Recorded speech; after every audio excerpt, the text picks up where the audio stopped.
Jail থেকে পালিয়ে এসে রূপার যমজ বাচ্চাদের চুরি করলো রুদি। হ্যাঁ বন্ধুরা, আমরা এমনটাই দেখতে পাবো অনুরাগের ছোঁয়া ধারাবাহিকের আগামী পর্বগুলোতে। বিস্তারিত জানতে আমাদের চ্যানেলটি সাবস্ক্রাইব করে ভিডিওটি না টেনে শেষ পর্যন্ত দেখতে থাকুন। উপযুক্ত ডোনারের জন্য অপেক্ষা করতে থাকে সেনগুপ্ত বাড়ির সবাই, তবে দীপাকে সবাই আগলে রাখে। অন্যদিকে রূপার সন্তানের পৃথিবীতে আলো দেখার সময় চলে আসে।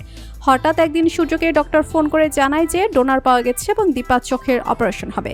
সূর্য দীপাকে নিয়ে হসপিটালে চলে যায়। দীপার চোখের অপারেশন হয় এবং দীপার চোখে দেখতে পায়।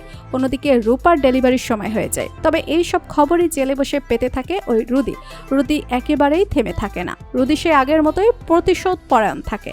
রুদির কোনোভাবেই শিক্ষা হয় না, বরং রুদি যে করেই হোক না কেন সেনগুপ্ত পরিবারকে আবারও ধ্বংস করে দিতে চায়।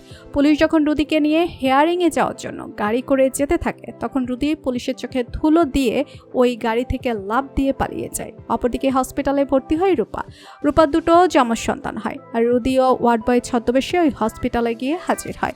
সবার চোখে ধুলো দিয়ে রুদি রূপার কেবিনে ঢোকে। রূপা যখন ঘুমায় ঠিক তখনই রুদি ওয়ার্ড বয় সেজে ওই কেবিনে ঢুকে রূপার যমজ দুটো বাচ্চাকে চুরি করে নেয় এবং রুদি বলতে থাকে, রূপা সেনগুপ্ত, এবার তুমি আমার হাত ফুসকে বেরিয়ে গেছো। এবার তোমাদের আমি সব থেকে বড় ক্ষতিটা করে দিলাম। দীপা সেনগুপ্তকে প্রাণে মারতে না পারলেও প্রাণ ভোমরাদের কেড়ে নিলাম। এবার তোমরা সবাই মরবে, আর সেনগুপ্ত পরিবারের বংশধরদের জায়গা হবে অন্য জায়গা, যা কেউ কল্পনাও করতে পারে না। এই বলেই রুদি ওই বাচ্চা দুটোকে ওখান থেকে চুরি করে নিয়ে চলে আসে। রূপা চোখ খুলে এবং চোখ খুলে রূপা আর দুই সন্তানকে দেখতে পায় না। রূপা চিৎকার করে কাঁদতে থাকে। সেখানে সবাই আসে এবং দীপার রূপার কাছে গিয়ে বুঝতে পারে তার সন্তানদের চুরি করে নেওয়া হয়েছে। তবে কে এই কাজ করতে পারে? রুদি তো জেলে, তাহলে কে করলো এই কাজ? অপরাধীদের খোঁজার জন্য দীপা রুদ্রমূর্তি নেয়।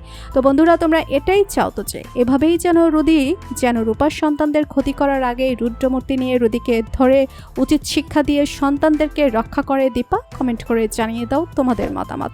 আর আমাদের চ্যানেলে নতুন হয়ে থাকলে চ্যানেলটি সাবস্ক্রাইব করে রাখুন, যেন অনুরাগের ছোঁয়া ধারাবাহিকের যে কোনো আপডেট ভিডিও সবার আগে পৌঁছে যায় আপনাদের কাছে।